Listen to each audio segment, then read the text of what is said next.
ಸುಮಾರು 4-5 ತಿಂಗಳುಗಳಿಂದ ಕರ್ನಾಟಕದಲ್ಲಿ ಎಲ್ಲ ಕಾಮಗಳು ಕೂಡ ರೈತರ ಪಂಪ್ಸೆಟ್ಗಳಿಗೆ ಸಂಪರ್ಕ ಕೊಡೋ ನಿಟ್ಟಿನಲ್ಲಿ ತುಂಬ ತೊಂದರೆಯನ್ನು ಕೊಡ್ತಾ ಇದ್ದಾರೆ. ಇತ್ತೀಚೆಗೆ LT ಸಂಪರ್ಕವನ್ನು ಕೃಷಿ ಪಂಪ್ಸೆಟ್ಗಳಿಗೆ ಕೊಡಲಿಕ್ಕೆ ತೀರ್ಮಾನ ತಗೊಂಡಿದೆ ಬೆಸ್ಕಾಂ. LTಗೆ ಸಂಪರ್ಕ ಕೊಡೋದ್ರಿಂದ ತೀವ್ರತರವಾದಂತಹ ಸಮಸ್ಯೆಗಳು ರೈತರ ಮಧ್ಯದಲ್ಲಿ ಪ್ರಾರಂಭ ಆಗುತ್ತೆ.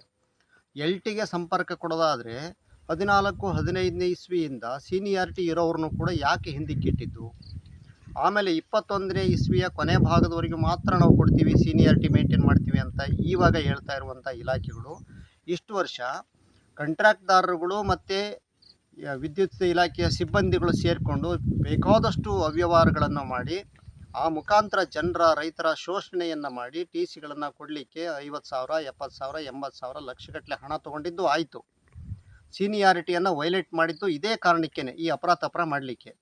ಈಗ ಒತ್ತಾಯಪೂರ್ವಕವಾಗಿ ನೀವು ಕೊಡಬೇಕು ಅಂತ ಒತ್ತಾಯವನ್ನು ರೈತರು ಮಾಡ್ತಾ ಬಂದ ಮೇಲೆ ಸರ್ಕಾರ ಮೊನ್ನೆ ತಗೊಂಡಂಥ ತೀರ್ಮಾನ ಸೆಲ್ಫ್ ಸ್ಕೀಮ್ ಅಂತ ಹೇಳಿ ತಗೊಂಡಿದ್ದಾರೆ.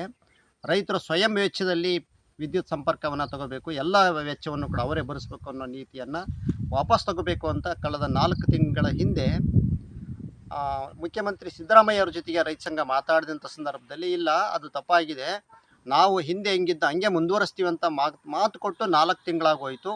ಇದುವರೆಗೂ ಕೂಡ ಆ ರೀತಿ ಅನುಷ್ಠಾನಕ್ಕೆ ತಂದಿಲ್ಲ, ಆ ನಿರ್ದೇಶನವನ್ನು ಮುಖ್ಯಮಂತ್ರಿಗಳು ಕೊಟ್ಟಿಲ್ಲ. ಆ ಹಿನ್ನೆಲೆಯಲ್ಲಿ ಇತ್ತೀಚೆಗೆ ಅದಾದ ಮೇಲೂ ಕೂಡ LTಗೆ ಸಂಪರ್ಕ ಕೊಡುವಂಥ ತೀರ್ಮಾನವನ್ನು ಇಲಾಖೆ ತಗೊಂಡಿದೆ. LTಗೆ ಸಂಪರ್ಕ ಕೊಡೋದಾದರೆ ಅಷ್ಟೊಂದು ಹಣವನ್ನು ಕಟ್ಟಿಸ್ಕೊಂಡಿದ್ದು ಯಾಕೆ ರೈತರ ಕಡೆಯಿಂದ?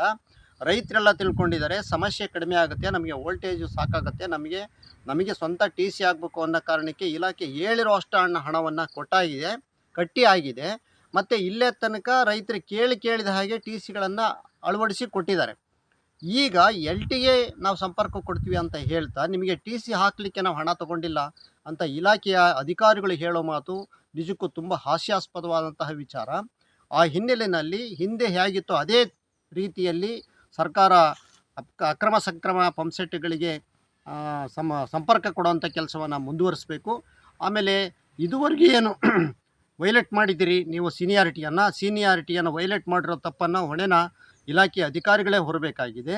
ಹಾಗಾಗಿ ಆ ಎಲ್ಲ ಅಪರಾಧಗಳನ್ನು ಸರಿಮಾಡಿಸಿಕೊಂಡು ಇವತ್ತು ವಿದ್ಯುತ್ ಸಂಪರ್ಕವನ್ನು ಸೀದಾ ನೇರವಾಗಿ ಕೊಡಬೇಕು ಅನ್ನೋ ಒತ್ತಾಯಕ್ಕೆ ನಾಳೆ 13ನೇ ತಾರೀಕು ಹೊಳಲ್ಕೆರೆಯ ತಾಲೂಕು ಕಚೇರಿಯ ಮುಂಭಾಗದಲ್ಲಿ ಸರ್ಕಾರ ಸೆಲ್ಫ್ ಸ್ಕೀಮನ್ನು ವಾಪಸ್ ತಗೋಬೇಕು ಅನ್ನೋ ವಿಚಾರವನ್ನು ಒತ್ತಾಯ ಮಾಡಿ, ಹಾಗೆಯೇ ವಿದ್ಯುತ್ ಇಲಾಖೆಯ ಅಧಿಕಾರಿಗಳು LTಗೆ ಏನು ಸಂಪರ್ಕ ಕೊಡದಾರೆ ಅದನ್ನು ರದ್ದು ಮಾಡಬೇಕು, ಸೀನಿಯಾರಿಟಿನ ಕರೆಕ್ಟಾಗಿ ಮೇಂಟೈನ್ ಮಾಡಬೇಕು. ಮತ್ತು ಈಗೇನು ಸೀನಿಯಾರಿಟಿ ಮಾಡ್ದೇ ತೊಂದರೆ ಮಾಡಿದ್ದಾರೆ ಅವರೆಲ್ಲರನ್ನೂ ಕೂಡ ಒಂದು ಸಾರಿ ಸರಿ ರೀತಿಯಲ್ಲಿ ಬ್ಯಾಲೆನ್ಸ್ ಮಾಡಿಕೊಂಡು ಆಮೇಲೆ ಸೀನಿಯಾರಿಟಿಯನ್ನು ಮೇಂಟೈನ್ ಮಾಡಬೇಕು ಅನ್ನೋ ಒತ್ತಾಯವನ್ನು ಇಟ್ಕೊಂಡು 13ನೇ ತಾರೀಕು ತಾಲೂಕು ಕಚೇರಿ ಹೊಳಲ್ಕೆರೆಯಲ್ಲಿ ಚಳವಳಿಯನ್ನು ರೈತರು ಮಾಡ್ತಾಯಿದ್ದಾರೆ. ಆ ಹಿನ್ನೆಲೆಯಲ್ಲಿ ತಾಲೂಕಿನ ಎಲ್ಲ ರೈತ ಬಂಧುಗಳು ಕೂಡ ಯಾರ್ಯಾರು ವಿದ್ಯುತ್ ಸಂಪರ್ಕ ತಗೊಂಡಿದ್ದೀರಿ ತಮ್ಮ TCಗಳಿಗೆ ಈಗಾಗಲೇ LT ಮುಖಾಂತರ ಸಂಪರ್ಕ ಕೊಡ್ತಾ ಇರೋದ್ರಿಂದ ರೈತರಿಗೂ ಮತ್ತು ಅಕ್ರಮ ಇಟ್ಕೊಂಡು ಸಂಪರ್ಕ ತಗೊಂಡಿರೋರಿಗೆ ತುಂಬ ತೊಂದರೆ ಆಗುತ್ತೆ, ಮಧ್ಯೆ ಕಲಹಗಳು ಪ್ರಾರಂಭ ಆಗುತ್ತೆ. ಇದನ್ನು ನಿಯಂತ್ರಣ ಮಾಡಲಿಕ್ಕೋಸ್ಕರ ಯಾರ್ಯಾರು ಅಕ್ರಮ ಸಕ್ರಮತೆ ಕೆಳಗೆ ಹಣ ಕಟ್ಟಿದ್ದೀರಿ, ಯಾರ್ಯಾರು ಕಟ್ಟಿ ಸರ್ವಿಸ್ ತಗೊಂಡಾಗಿದೆ ಎಲ್ಲರೂ ಕೂಡ 13ನೇ ತಾರೀಕು ಬೆಳಗ್ಗೆ 11 ಗಂಟೆಗೆ ಹೊಳಲ್ಕೆರೆಯ ತಾಲೂಕು ಕಚೇರಿ ಮುಂಭಾಗದಲ್ಲಿ ನಡೆಯುವಂಥ ಧರಣಿಯಲ್ಲಿ ಎಲ್ಲರೂ ಕೂಡ ಹೆಚ್ಚಿನ ಸಂಖ್ಯೆಯಲ್ಲಿ ಭಾಗವಹಿಸಬೇಕು ಅಂತೇಳಿ ಹೊಳಲ್ಕೆರೆ ತಾಲೂಕು ರೈತ ಸಂಘ ಹಾಗೂ ಹಸಿರು ಸೇನೆ ಕರೆ ಕೊಟ್ಟಿದೆ. ಆದ್ದರಿಂದ ಹೆಚ್ಚಿನ ಸಂಖ್ಯೆಯಲ್ಲಿ ಭಾಗವಹಿಸಬೇಕು ಅಂತೇಳಿ ನಾನು ವಿನಂತಿ ಮಾಡಿಕೊಳ್ತೀನಿ. Media network.